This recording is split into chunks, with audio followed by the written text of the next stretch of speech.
Colonel Rob Maness has a lifelong record of providing dedicated service to this nation. Having worked his way up from the enlisted ranks to full colonel, he served our country for more than 32 years.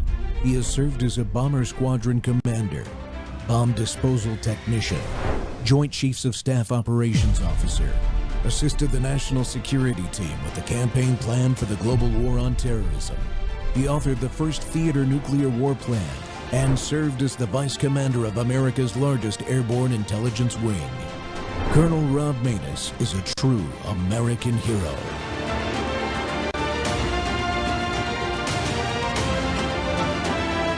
This is Rob Maness Live. I always knew I'd be a great mother. Maybe it's because I knew I had to be.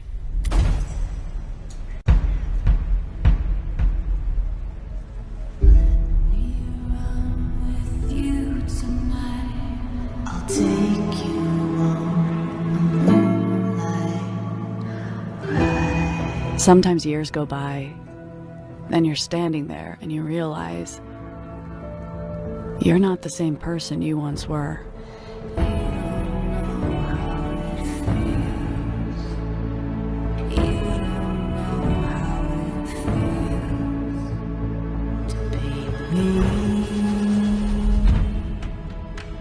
At some point, you have to figure out who you're going to be. I choose a new path. One where I do anything for my family.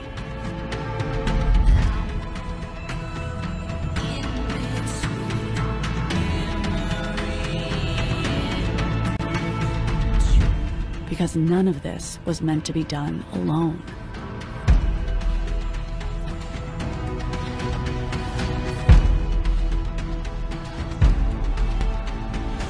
I could be thinking, what could go wrong?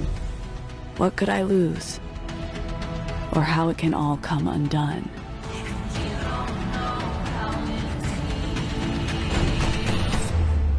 You can't let someone else decide that for you. You don't know how it feels. For what are we? To be without our family.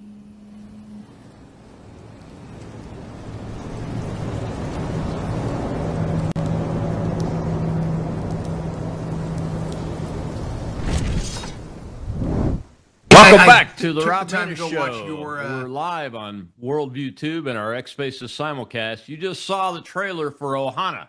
It's a TV series about organized crime and government corruption in Hawaii. That project is at the center of one of the clearest cases of weaponized prosecution I've seen yet. Chris Mazzei is a husband, a father, and a small business owner.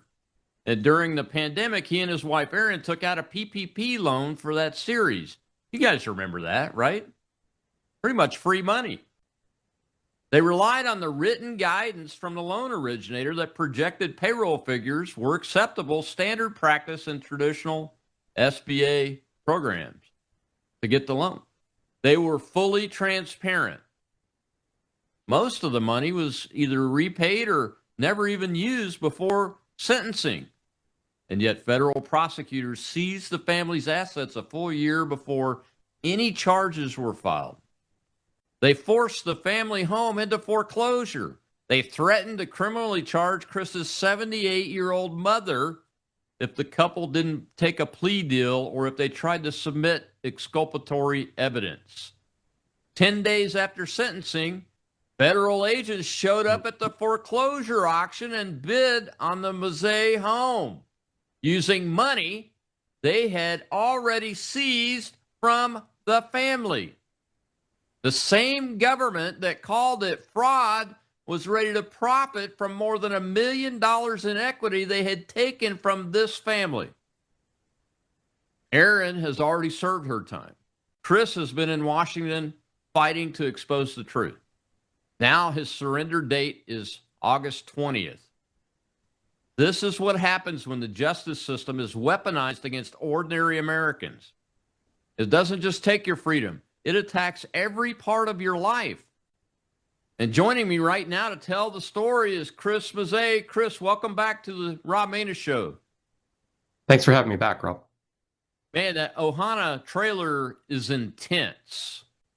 And we talked about it a little bit the first time you were on the show, man, but what was it about it that would have shined a light on the underworld of Hawaii and its government corruption? Yeah, watching that trailer brings up some good memories and obviously bad memories too. The series was the main character was a fictional character, but we wanted it to be different, so we did a lot of research on Hawaii in the 1990s, just on the organized crime over there. I mean, it was running rampant, and then government corruption. And there's a lot of cases of bribery, especially, mobsters bribing politicians and all sorts of things. And I don't remember if I mentioned this on the last time I was on, but one of the cases had to do with a bribery case. And at that time, the AUSA that was handling that case, and I'm not saying he did anything wrong, but it just brought a big spotlight to the stuff that you don't see in the brochures and on the postcards about Hawaii. And that AUSA that handled that bribery case, what's the name? Is last name is Kihano, is the defendant in that case. But the AUSA just happened to also be appointed as a federal judge in the early 2000s and was the judge on our case. Oh.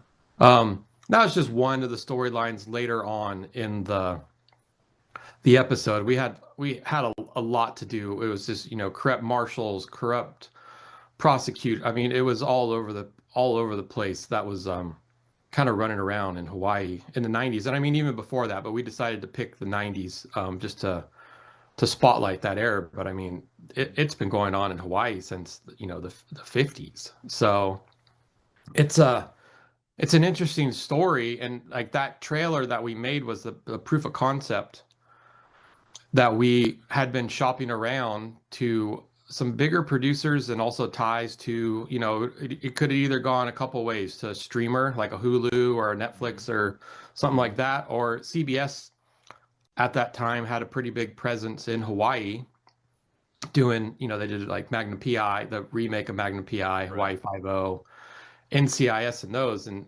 we shot that trailer in October of 2020, and all those guys were out of work. So they were very thankful that we were there to we had a small crew, like 15 people, but they were still very thankful because they finally had some kind of little bit of a payroll.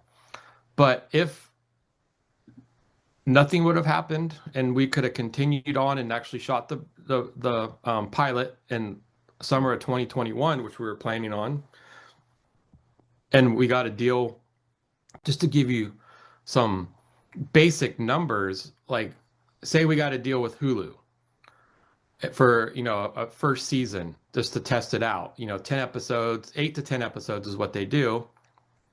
Hulu's normally paying about $1 million to $1.5 million an episode. I mean, that's bringing in $10 to $15 million of just equity or funds into the Hawaii government, or not, the state, for paying employees and people spending more. It would have brought in more money. Right. And if they liked it, we probably would, most of those series last anywhere from 3 to 5 years. I mean, you're talking a pretty good amount. But then if you jump up to a CBS, which we were talking to a contact at CBS, because they were getting rid of, I mean, the Hawaii 5-0 was done, Magnum was on its way out, and then NCIS didn't do as good as they hoped. And they really liked this concept because it wasn't the candy coated, bubble gum series of Hawaii. It actually got pretty dark and in there. And, if a CBS would have picked it up, even for their streaming on Paramount at the time, their budgets are bigger. I mean, we're talking anywhere from 5 to 10 million an episode. Wow. I mean, and you could imagine normally they're still going down to the 10 episodes, but I mean, back in the heyday when, the big, Wednesday night or Thursday night dramas that you'd watch where they order a 25 series season. I mean, $5 to $10 million an episode, that would have brought a lot into the economy in Hawaii, and it was all taken away. Like they didn't want it. So Yeah, I mean, and the trailer shows you it's a good story. it's a good I mean, story. you I got the guys, concept you from guys have the quality down. You know, it's a good story, right? oh, we got lots of compliments on the trailer, and even that song. Like we had to this is before AI. Like we literally had a sound house in Hollywood recreate that song, the Tom Petty song, into that, Mhm. just to give it more a dramatic feel. So I mean, it would have been a great show. Like I don't know if you've ever watched Ozarks or Mhm. Yeah. even some of the stuff on HBO. Like it would have been like that. It would have been a good crime drama, but it would have exposed a lot of true life stuff that was happening there. Yeah, absolutely. So, Chris, is it these PPP loans that were going on? Other entertainment companies were getting them, right? I mean, you guys weren't unique, right? No, and actually, you had Martha Burns on what a couple weeks ago, Hmm. and we've been talking a lot, especially right since my surrender date is coming up, and she's been helping and kind of trying to expose a little bit more with someone that helped her with her husband's case to get a little more information, and she dug up and gave me some info, and then I've kind of looked at some more stuff, but I mean, there was a lot of production companies and studios, and even the big, you know, agencies that represent, actors and directors and all that stuff that got millions and millions and millions. I mean, a couple. Let's see. One she gave me was Barwood Films, which was Barbara Streisand's production company, and Hmm. the majority of that money went to pay her gardeners, her, house staff, maids. It didn't go at all to producing from what was dug up. And the same thing, like Coppola's films, which I mean, I'm Italian. I love The Godfather, but they still took out big PPP loans and all forgiven, and even Jim Henson's company. And the problem is all these companies that got that, like you said earlier, is free money for their payroll. Right, right. So That's they what it were was for. all had huge profits during COVID because, they didn't have to put out their, top line money to pay for payroll. So they all took huge bonuses at the end of the year. Mm. And they all got forgiven because let's see the stat on the forgiven there. I guess there was around 11.5 million loans and only 73,000 were actually paid back. Wow. And if you look at our case, we were 90% paid back, and we would have been able to pay the whole thing back after we learned that the loan originator's advice was wrong. Hmm. And we said, okay, like we have equity in our house in California. We had over $1 million in 2021. Like, can we just pull out a loan? Like I can get an equity line or redo the equity line. And Hmm. we're talking about under $200,000. Like AUSA basically shut that down, put that Liz pendants on it, so we couldn't do anything with our property. So Were you? Let's talk dollars for a second before we go to this break, and then I'll ask you my next question. What was the size of your loan relative to these other big companies you're talking about? so ours was around a little over 1.3 Million. 1.3 million. Yes. That's Again, all. that was based off of the budgets that we had set up for this project in late 2019, early 2020. Like it was there. We were working with another company called Buffalo 8 at the time that was doing the budgeting for us. And I mean, we have the whole budget. So we went off of that, looking at the below line employees, like so it was all for payroll, and that's Yeah. what that figure came out to. So it was Okay. based off of hard numbers as opposed to the prosecutor saying this was a vanity project. As you Yeah. can see, even from the trailer, this was not a vanity.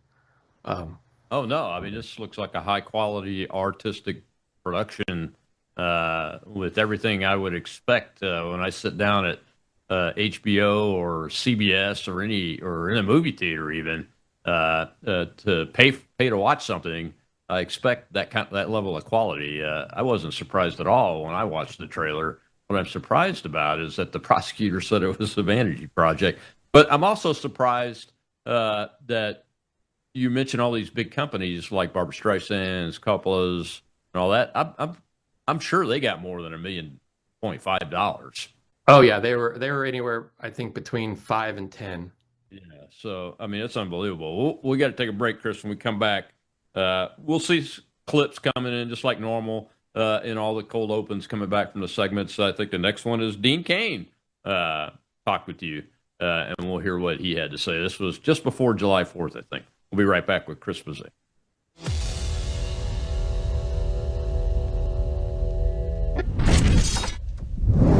At a certain age, you stop chasing younger. You start protecting what helps you feel steady, strong, and well. Your body's collagen matters. It supports the structure of your skin, joints, and connective tissue. But as the years go by, your body needs more support from the inside. That's where Bella Grace Elixir comes in. Bella Grace Elixir combines Verisol collagen, the world's most clinically proven collagen, with Asteryl astaxanthin and cat's claw in a proprietary blend designed to help support the processes that reconstruct collagen, while also offering antioxidant and anti-inflammatory effects. And this isn't just for women. It's for men and women who want to age with more confidence, more care, and a daily wellness routine that supports the body from within. One simple elixir, thoughtfully formulated for whole body wellness. Take care of the body that has carried you this far. Order Bella Grace Elixir today at melissahousebg.com. I took the time to go watch your interview or listen to your interview with on Roger's radio show, and that was informative to say the least. Lawfare is insane. I retweeted something that you had put out there as well. So Ed Martin certainly has the inside track on all that stuff that's going on and what to do, and clearly Roger does as well. If there is a 250 pardon on July 4th, that would be phenomenal. I hope that happens for you, because I can't even imagine what it's like if you'd have to go in for the 36 months or whatever period of time they have set. And I was looking at all the stuff around your case, and there's some lawfare for sure going on there, my friend. So I'm rooting for you. I checked out your X handle, and I'm going to check out the video that you sent as well. But I hear you, brother. I'll be in DC in a couple days, actually. So I'll be speaking to some folks. I'll see if there's anything that I can do to help out, because it sounds like a terrible situation. And the lawfare, I cannot imagine what that's like if it's aimed at you with the federal government. And clearly that was the last administration. So we'll see what this one does. Wishing you the very best, you and your family, my friend. Be well. Welcome back to the Rob Maness Show. We're live on Worldview Tube and our X Spaces simulcast. Well, you know, the title of the show today is Weaponization of the Justice System. It attacks every aspect of your life. And my guest today is Chris Mazet. He and his family, his wife's already done her prison sentence. His wife, Erin, he and his wife both were accused, tried, and convicted of fraud on a PPP loan of all things. And when you dig down into the facts, it's really weird. Chris, do you think conservative people? I mean, I'm assuming prior to me meeting you and you getting involved in advocating for yourself and others, you mentioned Martha Byrne. Do you think that conservative people that took out these PPP loans have been targeted specifically, as opposed to these leftist liberal ones like Barbara Streisand's? The entertainment industry. Yeah, in the entertainment industry. It kind of leans that way. Absolutely. And there was another. It wasn't a PPP, but it was it was like a grant loan that went to the show Hamilton, and I think they got I think I forget if it was like 50 to $100 million. Oh my goodness. And that show was extremely profitable before the shutdown. Like, I mean, it it feels that way just from what research I've done and then kind of the stuff that Martha's been helping with for sure. What do you think that is? Easy target. I mean, honestly, I don't know. I haven't done enough research on that, but I mean, if you look at a lot of these prosecuting cases, even outside of PPP, that I mean, you've met a bunch of people. They're all very conservative, all supporters of Trump. So is it a way to just shut down his base? I mean, Yeah. it is a little strange. Um, and I have friends that are big Trump supporters, and I mean, they're scared every day now. I mean, they're very successful. They're like, I feel like it's just a matter of time. Like, am I going to get that knock on the door? So, You can't blame them. You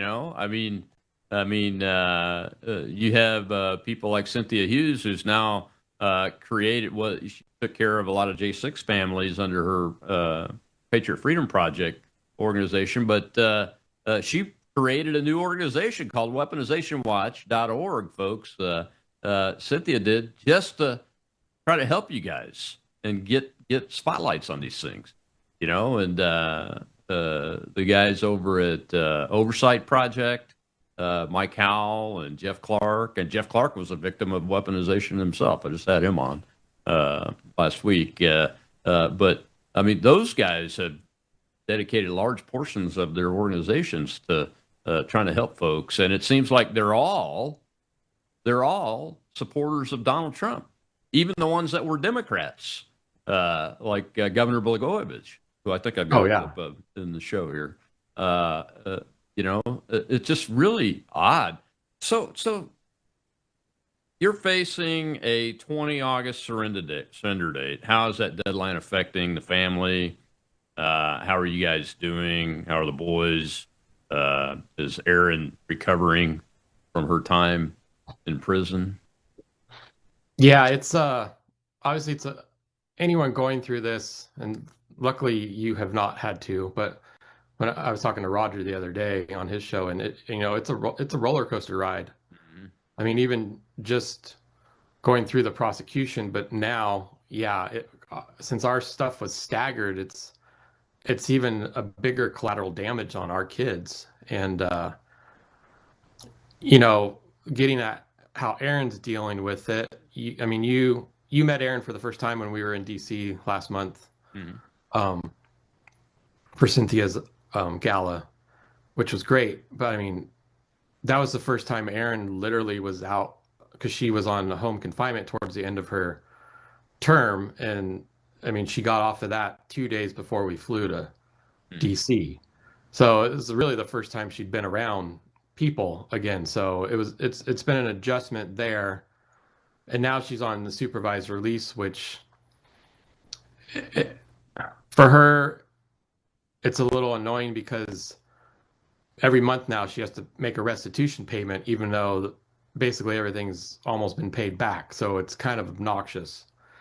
But she's getting through it.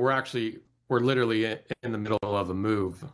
She just went to Goodwill to drop off some old stuff that the kids don't use anymore. So we have that kind of occupying our time, and I'm glad I'm here right now to be able to help with that. Because after I get off with this, where it's basically move mode for the next 4 days to get in our new house. But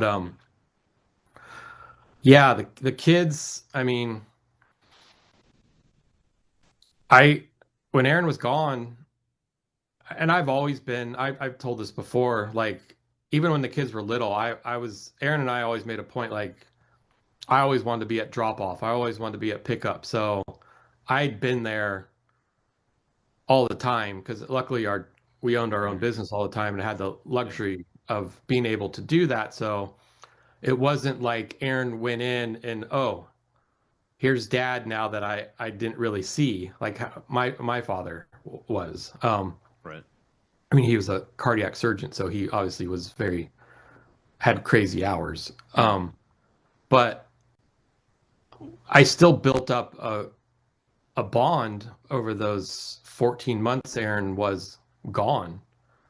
And, our oldest, Luca, he started to deal with some anxiety. And before Aaron left, he was the happiest kid in the world, like giggling, friendly, silly. And then, he started turning into having panic attacks and, having to pick him up from school because he couldn't breathe, thought he was having a heart attack. So I kind of have to, that even made our bond stronger because I was able to talk him through that. And then went and saw a professional to kind of help him deal with that. And then over the summer, since Aaron has been home and the past month in June felt somewhat normal, at times.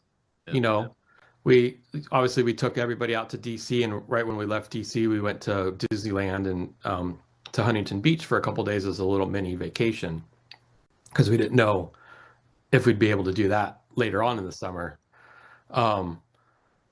And so there's days like that feel normal, but then, like I said, it's like looking at the weather report, on your app, and that you see the storm that's still coming. Yeah. And that is it's gonna destroy them again, especially my term's longer. And Luca's starting high school this year. He's gonna be a freshman. He's gonna be learning to get his learner's permit soon, and that's all stuff that I would like to be a part of. Yeah. The other day we were talking at the dinner table, and we kind of told them they knew something was coming, but they know. I mean, they've been to DC. You've met them a couple times. They know we've been meeting with people that are important and doing, advocating and just trying to push for a pardon or even some kind of clemency. And but they still knew, like, mom's home, like there's still that possibility because we haven't said, hey, we got a pardon. But I'm Italian. I like to cook. Aaron and I owned a big catering company as well, besides doing movie stuff, and I was the chef. And I usually do all the cooking because it's a stress release for me as well. Right. And what our youngest, Nico, said, well, who's going to cook and how are we going to get anywhere? Because you don't drive, Mom, because I always, I'm always the one driving. And she kind of started laughing at it as well. But she's like, oh, well, yeah, there's a lot that's going to be going on when you're the pseudo single parent again. And I went through that while Aaron was gone. I was telling on Roger's show the other day, I'm like, during the day, I would go and do the work at our gym that we own, but then the rest of the day I need to fill my time. So that's when I started doing a lot of the advocating, cutting commercials, buying billboards and all that stuff. But I also found myself talking to myself throughout the day because Aaron and I have a unique relationship where we work together, but we also are married. So we're always together, and other couples would kind of frown their face at us because they don't have that kind of relationship. But our relationship is unique in that way, and we were best friends before we even started dating, so we have a special bond.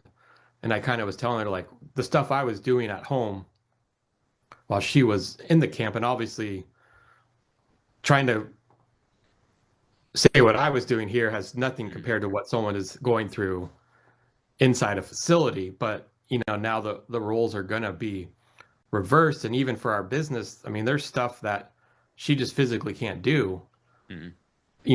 For lifting things and fixing equipment and all that kind of stuff, that it's gonna put a strain, and possibly even on our finances. So, oh yeah, no doubt about it, man. Well, we got to take another break. When we come back, I want to get your take on how Aaron maybe be able to help you prepare to go in now that she's had the experience and what you guys are talking about in that regard. I'll be right back with Christmas Day.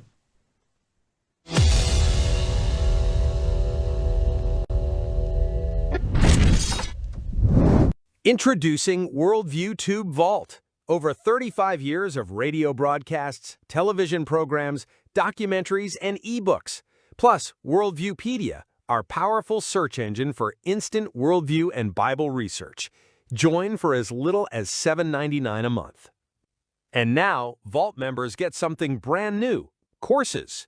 Our very first course is here, the Book of Revelation with Brannon House. 53 in-depth lessons, complete with overview quizzes, walking you verse by verse through one of the most important books in Scripture. Getting started is simple. Go to worldviewtube.com/vault and join today. Already a member? Visit worldviewtube.com, click the person icon in the top right, and log in. Then hover over Vault in the menu and select Courses. That's it. You're in. Join WorldviewTube Vault today at worldviewtube.com/vault.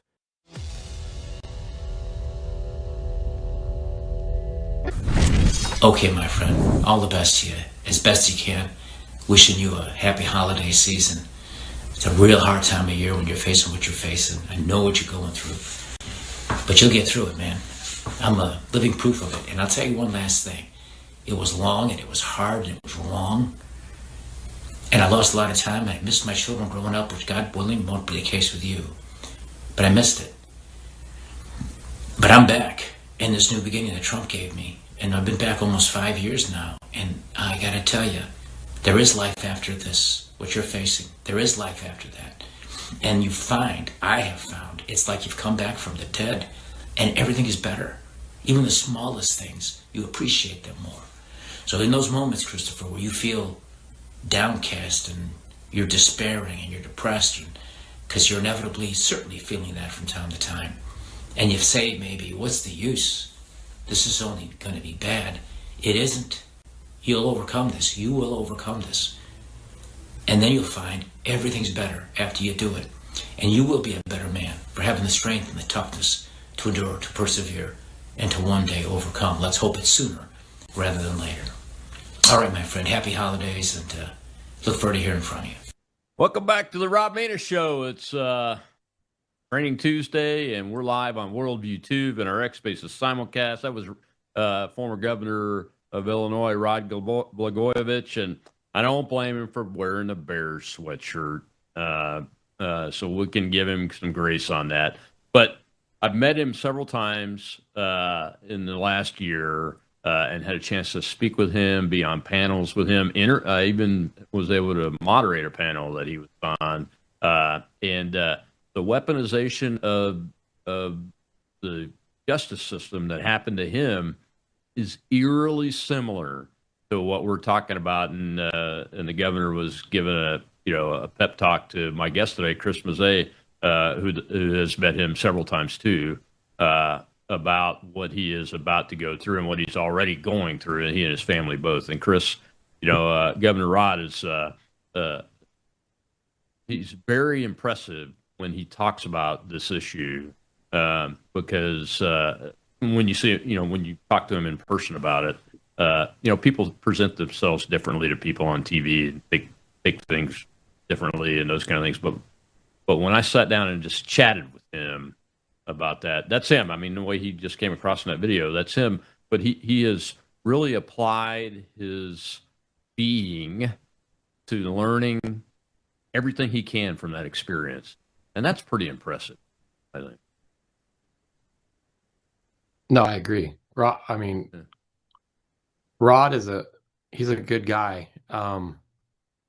Even the day before our sentencing, I remember we were walking around. I was pacing in this park downtown Honolulu, and we were on the phone for quite a while. He was driving to go to dinner, and he prayed with me on the phone. He kind of gave me a little pep talk and just said, we'll fight this. And it's hard to complain about Aaron and mine's sentences when what happened to Rod. I mean, yeah.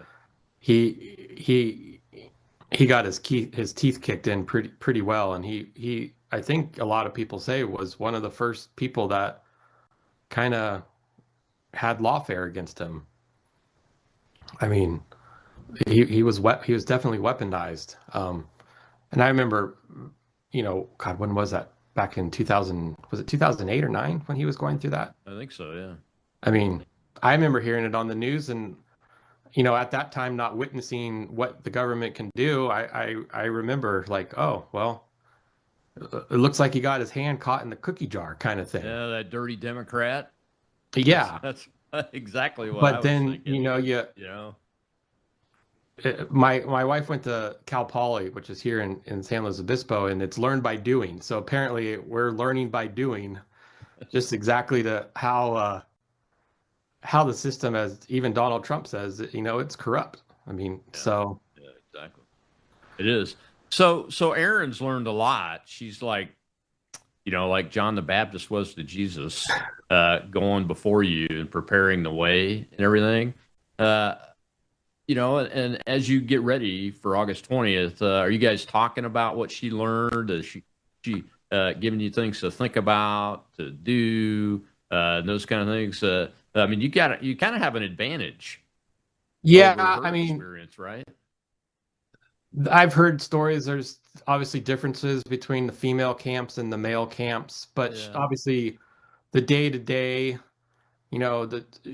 her she got a job right away. She's like, she got it in the warehouse because she knew that was kind of a pseudo 9 to 5 job, even though you're a little earlier and you get off a little earlier, but it takes up most of the day, and it helped it pass. Yeah. And then just kind of knowing how horrible the food is, and the random lockdowns and all that stuff. So yeah, I think I know fairly well. And then I've also been talking to I think you met Reagan Kale. Yeah. Her husband is in Lompoc right now, which is somewhere I might end up going to, and he's been giving me more info because there's things that I've never heard about, like cars where it's like different groups stick with each other and all that kind of, it's like a, not really a gang, but kind of a gang, even in the camps. So, but then you hear, I mean, when Aaron went in, I knew nobody in the federal government for the most part. I knew local, good friends with our local, the main sheriff and stuff like that. But besides that, I had to basically, and that's why Erin went in first, because she knows I'm able to, I have that drive. So I was able to make connections, and we, besides just working on advocating for a pardon for us,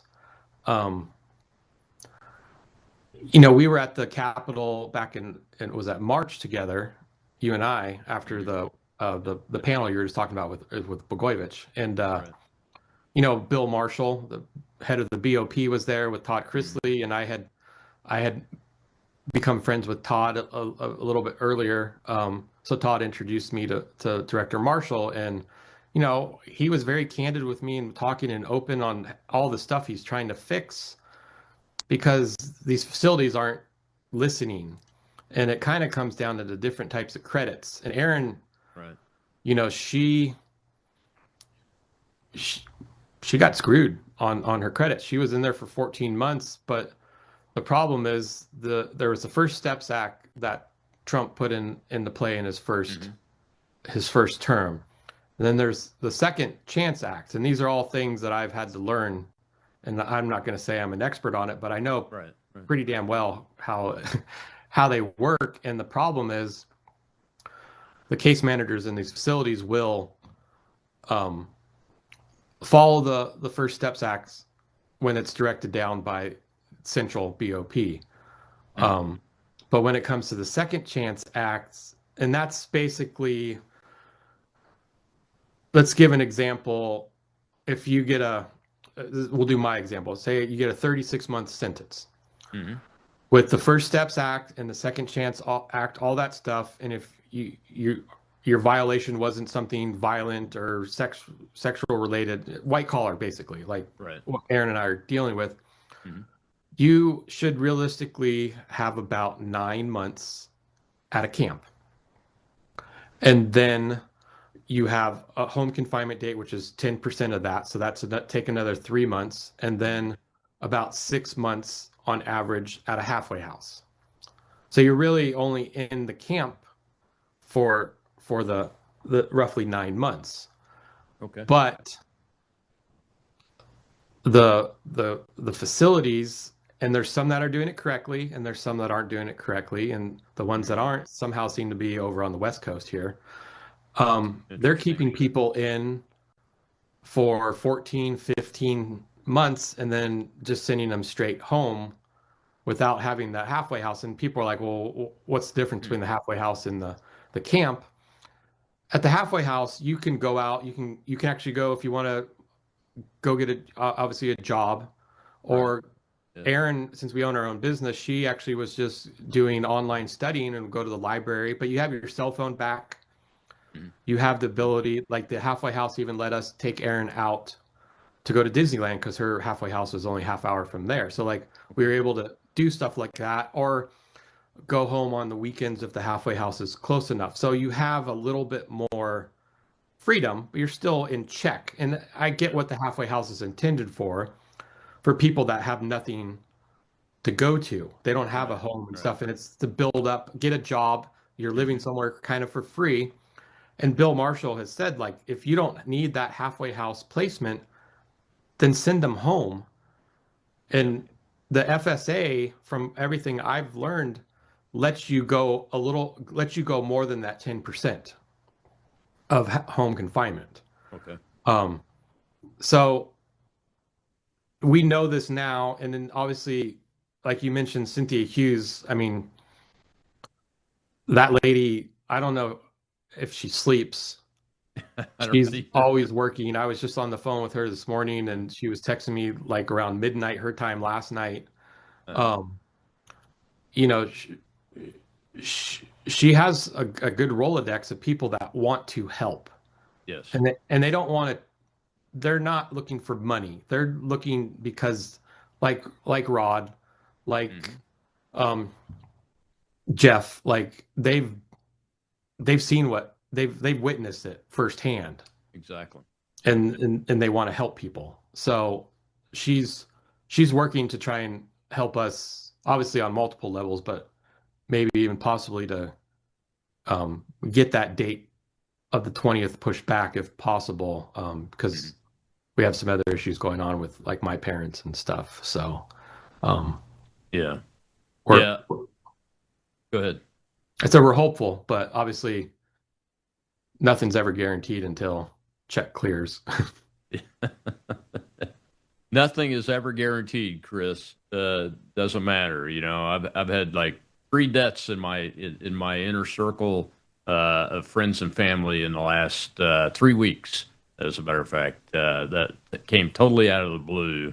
You know, I mean, it's nature, I guess, the nature of things. God gives us tools to get through things, and then these things come flying at us out of nowhere, it seems. But you mentioned Cynthia, and I can't say enough about her and her family, and she's tireless. I can't keep up with her for sure, and I'm pretty active, man. Well, we got to take our last break. When we come back, we'll see another little clip. But I want to ask you about your parents, if you're okay talking about it, and some of the things that you're dealing with them, because I know they're having challenges. We'll be right back with Chris Mazzei, a victim of weaponization of the Department of Justice. I'll just say it right out loud.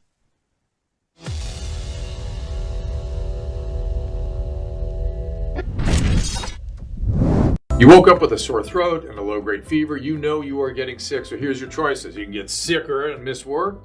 Try to see a doctor this week or sit hours in a crowded waiting room at urgent care. I have a smarter option for you. Open your medical emergency kit. Match your symptoms to doctor-recommended prescription in your booklet and take the right meds now and get well faster. This is not a first aid kit. It's like having an urgent care in your home. It includes doctor-prescribed medications to treat over 39 medical issues like respiratory infections, strep throat, pneumonia, UTIs, and more. No waiting to see the doctor and no standing in line at the pharmacy. It's right here. Every home should have at least one medical emergency kit, and here's how to order. Go to worldviewhealthcare.com. Your kit to treat dozens of common and serious illnesses is rushed to your door. worldviewhealthcare.com. That's worldviewhealthcare.com. The emergency kit available at worldviewhealthcare.com. Make sure you don't have to go to urgent care. I got pneumonia. I didn't have to go. I took this last year. Stayed at home. Went to bed.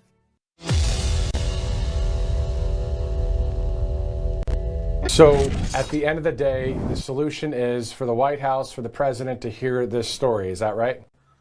Yeah. I mean, he's seen it firsthand, and everybody, I've seen it also. He's a very compassionate person. And I think once he hears somebody's story and gets the truth about it, and it's been vetted, I think he will be like, what did they do to these people? I mean, one last thing. How I said that the prosecutor put a Liz pendants on our property with $1 million. Well, 9 days before our sentencing, he told the judge, we no longer have an interest in that house. We're going to actually have the mortgage company put a foreclosure on it. And then 10 days after our sentencing hearing, my same best friend that gave me the money for the billboard, he's a mortgage broker. He sends a person out to that auction, the foreclosed auction of our house of 10 years.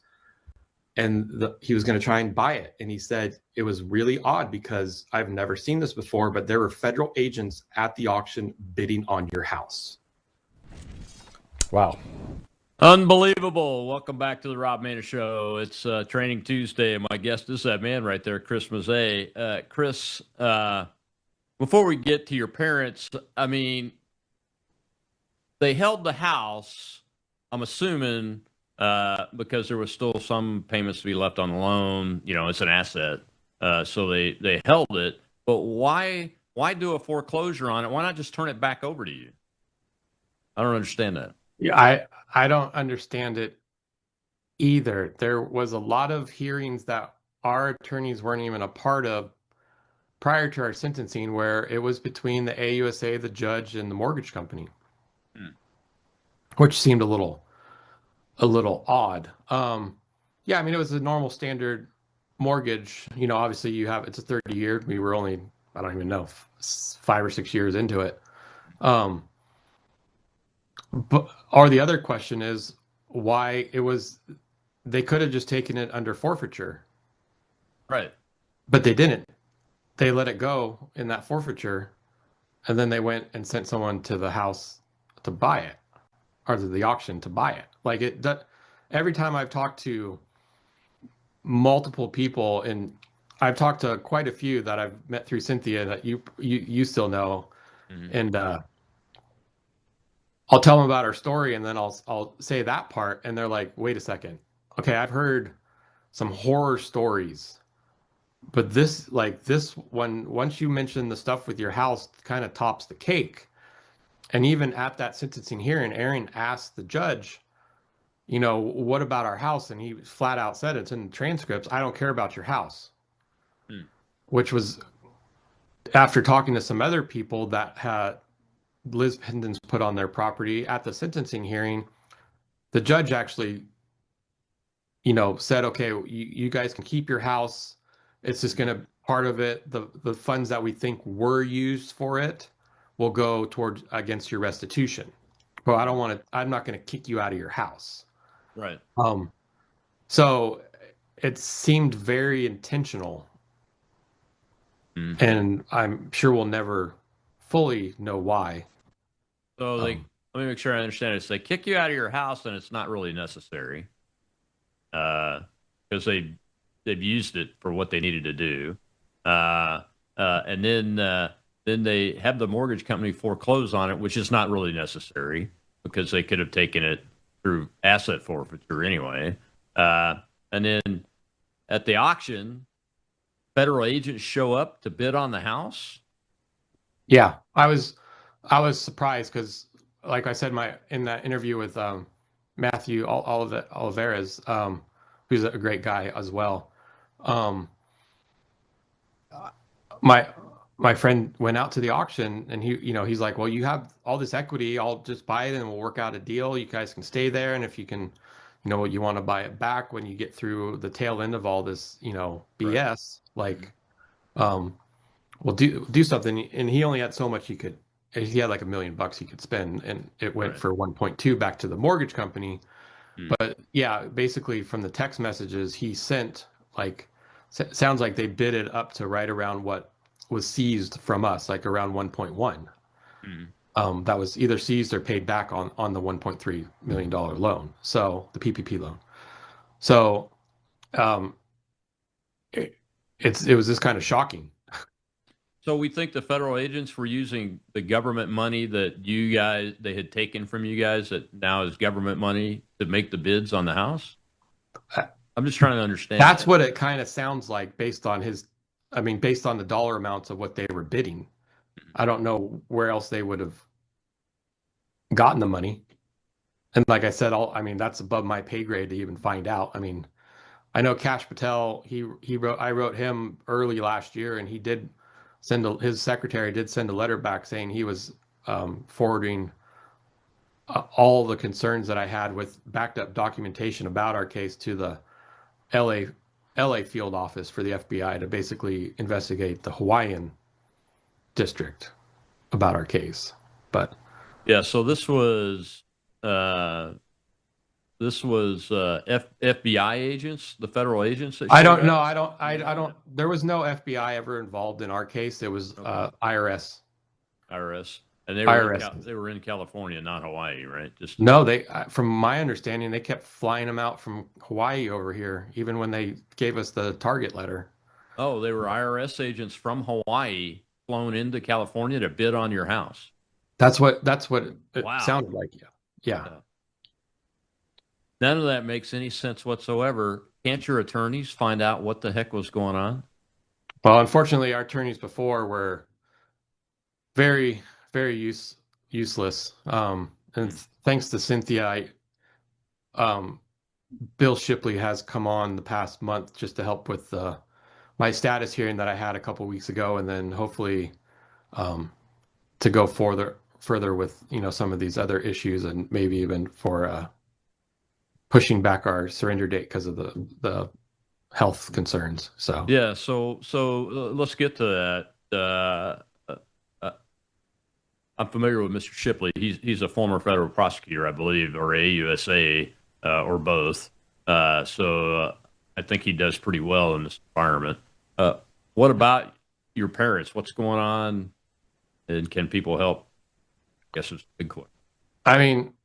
So my stepdad, I think he's 84 now, but he's been dealing with Parkinson's probably for the past 10 years, and he's now late stage Parkinson's. So he was just in the ER again last night, but he was actually there a week ago. It was on a Saturday, not this past Saturday, the Saturday before, and he had to stay in the hospital for almost a week due to some complications of that. But that's taken over. It's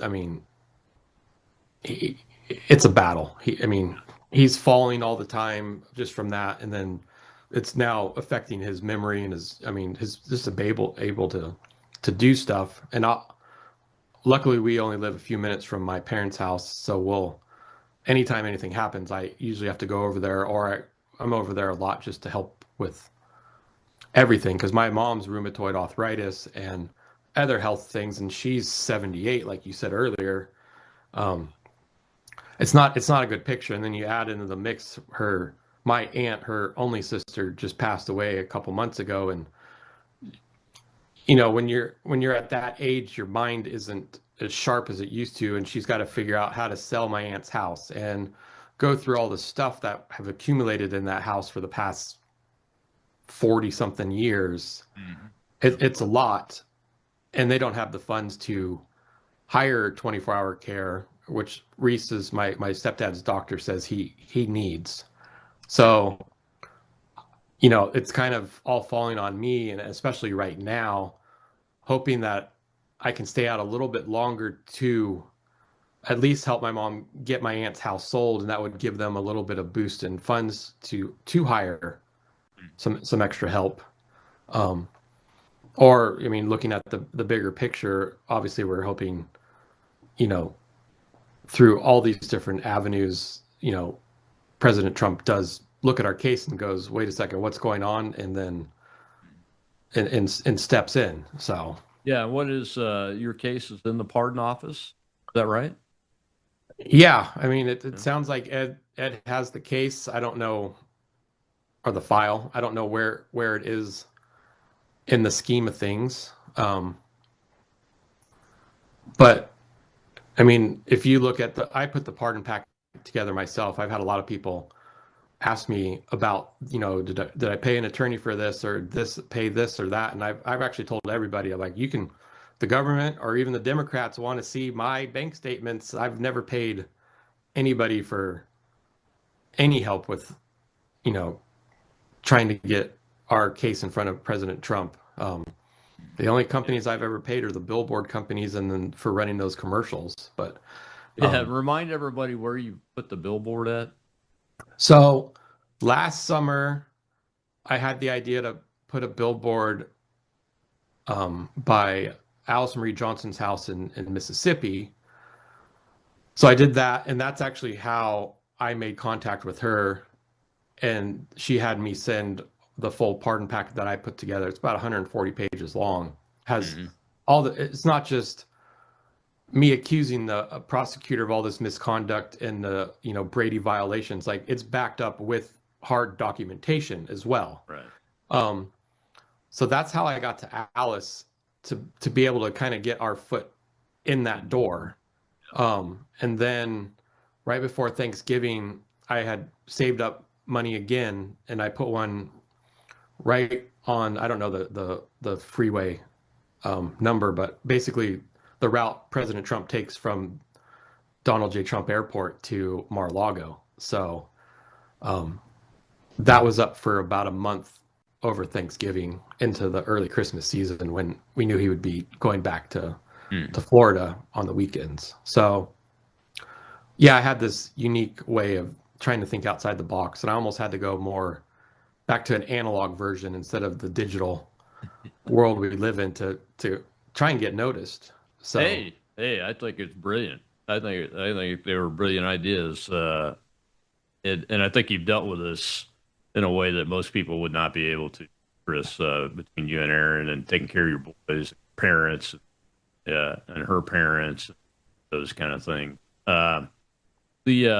So you mentioned y'all are moving. Are you going to be still as close to your parents? Yeah, we'll actually be closer. Inside? Okay. We'll be closer. We're only moving about 7 minutes from where we are now, but it's actually closer to my parents, the kids' school, and the gym we own. And then when Luca does have to start learning to drive, he won't have to go on a freeway like to drive to school. It's all just surface streets. So that was another plus. That's a good plus. You might consider buying a Tesla for Erin, since she doesn't drive. The Model Y. We have a Tesla. So okay, all right. But yeah. I want them still to learn how to drive. Well, at least the kids. Erin can drive. She's driving right now. She's got my pickup truck. Outstanding. Well, I've got about a minute left, man. Tell folks what you want them to know, and how they can help you guys. Yeah, so my philosophy right now is, I think I've done as much to get it to the pardon attorneys and even hopefully the White House. But if you want to take an example of Alice Marie Johnson, she tried to get a pardon twice under Obama, and it didn't happen. But then when Kim Kardashian stepped in and used that celebrity, that's I think what got her to the finish line. And that's kind of what I'm trying to do. Like, you know, thankful to Dean Cain, and Todd Chrisley's even done some stuff. But, you know, your listeners, like, try and find those, you know, right-leaning actual smart and no common sense celebrities, which are kind of far and few, but and just try and see if they'll help, because I think that's gives the pardon a good noise, instead of what the Democrats are trying to do right now and saying how it's horrible. Absolutely, man. Well, thank you so much for spending more time with us. We're praying for you. I talk about it every day, about praying for folks like you and Aaron and your boys, and we will do what we can to continue to keep this story in front of everybody, just as I always have. And you got my number, so yeah. Well, we appreciate it. And my father-in-law really enjoys hanging out with you too. So, well, I appreciate him reading the book, and you too, by the way. Yes. Thanks a lot, Chris. God bless you, and keep your chin up. Thank you. All right. Tomorrow is Whistleblower Wednesday. Retired Army Lieutenant Colonel Ed Kennedy is here to talk about his latest article calling out the Marxists at West Point Military Academy. Yep, they're still there and have been for quite a while. I'll see you then on the Rob Maness Show.